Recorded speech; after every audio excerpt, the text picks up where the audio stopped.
This is Served with me, Andy Roddick. Please hit subscribe. We drop new episodes every week. Jodar. Ooh. Jodar. Thank goodness there's finally a good player from Spain.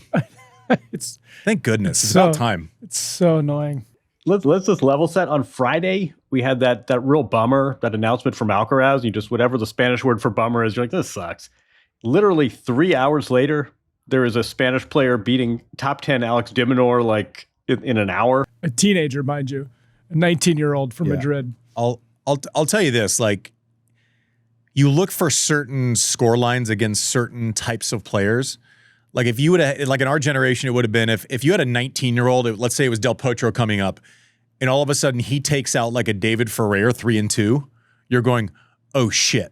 Like when a young player goes after the type of player like a demon and rolls him, you're going, oh, this has something elite attached to it. Is it ball striking? Is it all of the above? Is it you're not just going to beat demon on craftiness, consistency, athleticism? There has to be like an elite skill set to do that, and then to go and beat Fonseca also. Like this kid's rolling. I mean, it's real deal. The Demon win was his first career top 10 win, and then currently he has 17 wins in his first 25 career ATP matches. That's silly. That's a better start than Nadal, Federer, Novak, Alcaraz, Sinner, and Fonseca. Yeah.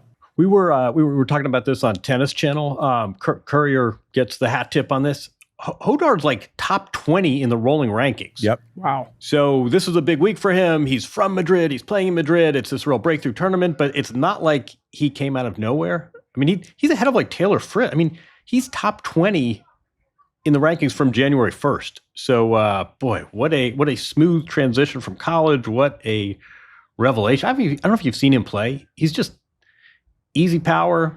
He's about, I don't have it in front of me. He's like 6'3", $160. Like he's not exactly, he's just easy, smooth player who hits with a lot of juice. I watched him, and that's one of the telltale signs, JW. I'm glad you mentioned it. I watched him.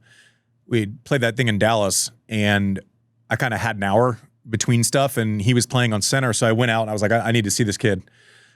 I went out and watched probably 6 or 7 games live, because live tells a different story than on TV sometimes. And you nailed it, JW. Like every ball is coming off hot without the intent of like, I'm going to step in and punish one, right? He's got that like slingshot, those long levers, and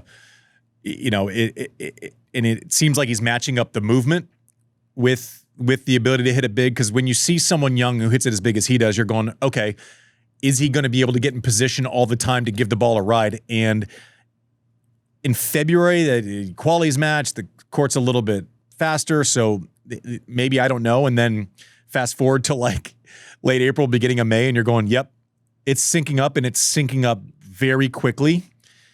And it doesn't feel like, sometimes when you see a young player, it's like, oh, they caught a hot streak, and this is, the wins are maybe form dependent.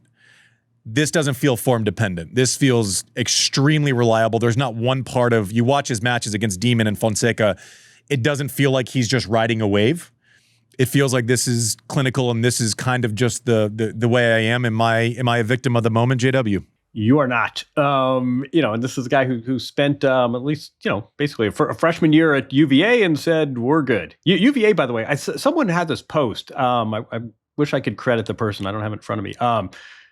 Nice recruiting class. Fonseca and Jodar in the same recruiting class. We can talk later about NIL, but that's a nice recruitment. No, this guy he's so solid. Not named, by the way. Let's just clear this up. Not named for Rafa Nadal, despite that rumor going around. But he's there. He's coached by his dad. He's from Madrid, which brings an extra level of pressure. And again, it's one of these eye test things. I mean, I'm thinking Fonseca's probably like, wait, I thought I was the hot young 19-year-old. He doesn't turn. I think he's at September birthday, I think. So he'll be 19 at the U.S. Open still. It's funny too. We were trying to find. You do one of these deep dives when a kid makes a run. You're trying to pick up what you can, and his listed coaches were the UVA coach and his father.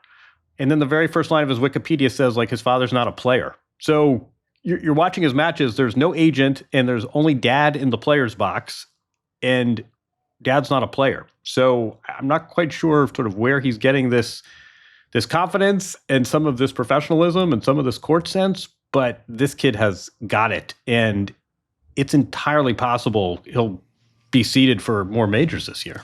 It's interesting also, like is this going to be a good thing for Fonseca? Like it's weird when you're like kind of the up and coming guy and then you take your first loss to someone who is your age or young. I don't know where the crossover is. I know they're within months of each other, but like when you've been the hype guy for 2 years, you skip UVA, the other guy goes, you win some titles, the other guy's in college. Little known fact, you told me before we went on, Jodar also got kicked out of a college tournament for what? Yeah. He like chucked a ball against the fence and the deemed it. Why do I like that stuff? I don't know. That was my reaction too. I'm like, I love it. Sweet. Yeah, I'm like, he like defaulted a match because he got heated. He's got a little bit of feeling. But I don't know. It's interesting. It's like Fonseca losing to someone younger than him on clay or just older than him, but whatever. His age, his first, I guess, natural peer. You know, that's legitimately like JW saying top 20 in the year-to-date rankings. It's interesting, but I mean, it's pretty fun. You know, at this point, we're looking for that next group, and everything begins and ends with Alcaraz and Sinner. And so we're looking at 19-year-olds, whether it's Fonseca or Jodar, and we're going, all right, what do they look like a year from now? Is this going to be like, you know, maybe if their bodies aren't ready yet, and, you know, 3 out of 5 is different. Like, don't everyone go crazy if Jodar loses a tough 5 setter and Roland Garros. Like, you don't get anointed. You have to earn your place, but be interesting. Listen, I don't know that I've ever seen tennis in a worse place when we have great prospects to watch.